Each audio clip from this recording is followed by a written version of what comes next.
ഇതുണ്ടാ ഈ മരം നിറച്ച് മക്കോട്ടേവ എന്ന് പറഞ്ഞ മറ്റേ ഇതുണ്ടായിക്കുവാണ്. ഇത് മറ്റേ പ്രമേഹത്തിനൊക്കെ ഉപയോഗിക്കുന്നത് അല്ലേ? പ്രമേഹത്തിന് വേണ്ടി. ഇതിപ്പോ നമ്മുടെ തൈയൊക്കെ ഉണ്ടോ? പിന്നെ എത്ര 2000 തൈ എപ്പോഴും സ്റ്റോക്ക് ഉണ്ട്. എപ്പോഴും സ്റ്റോക്ക് ഉണ്ടാവും. ഫ്രൂട്ട് ആയത് തന്നെയുണ്ടോ? ഫ്രൂട്ട് ആയത് തന്നെ എന്ന് വെച്ചാൽ ചെറിയ തൈയിൽ വരെ ഫ്രൂട്ടായി കൊണ്ട് കാണിച്ചു തരാം. നമ്മുടെ മക്കോട്ടയുടെ തൈ ഒരുപാടുണ്ട്. ഇതിന്റെ പ്രത്യേകത എന്താണെന്ന് വെച്ചാൽ ഈ ചെറുതിൽ വരെ കായ ഉണ്ടാകാൻ തുടങ്ങും. എന്ന് വെച്ചാൽ ഒരു വർഷം ആകണതിന് മുമ്പ് തന്നെ കായ ഉണ്ടാവും. പിന്നെ നമ്മുടെ കയ്യിൽ കായ ഒരുപാട് തൈകൾ ഇരിപ്പുണ്ട്. എനിക്ക് ചേട്ടൻ ഒരു വർഷം മുമ്പ് ഒരെണ്ണം തന്നായിരുന്നു. അതിപ്പോ നിറച്ച് കായ ഉണ്ടാക്കി വീട്ടിൽ നിൽപ്പുണ്ട്. ആവശ്യം കൂടി ഞാൻ കാണിക്കാം. ഇതിപ്പോ എത്ര തൈ ഉണ്ടാവും നമ്മുടെ കയ്യിൽ? എന്തെങ്കിലും എപ്പോഴും 2000 തൈ എപ്പോഴും സ്റ്റോക്ക് ഉണ്ടാവും. ആവശ്യക്കാർ ചോദിച്ചാൽ പിന്നെ എത്തിച്ചു കൊടുക്കും. അതുകൊണ്ട് എപ്പോഴും കായായി തൈകൾ തന്നെ കൂടുതലുണ്ടാവും. ഇതെന്താണ് ചേട്ടാ? ഇത് മക്കോട്ടയുടെ ഡ്രൈ ഫ്രൂട്ട് ആണ്.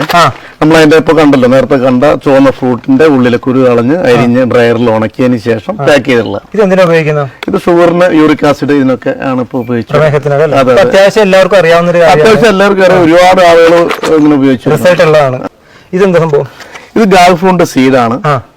സീഡ് പാക്ക് ചെയ്ത് നമ്മൾ ആമസോണിൽ സെയിൽ ചെയ്യുന്ന. ഇത് ആമസോണിൽ സെയിൽ. ആമസോണിൽ നോക്കിയാൽ നെറ്റിക് ഗാർഡൻസ് അല്ലേ? നെറ്റിക് ഗാർഡൻസ് സെർച്ച് ചെയ്താൽ ഇതെല്ലാം കിട്ടും കേട്ടോ.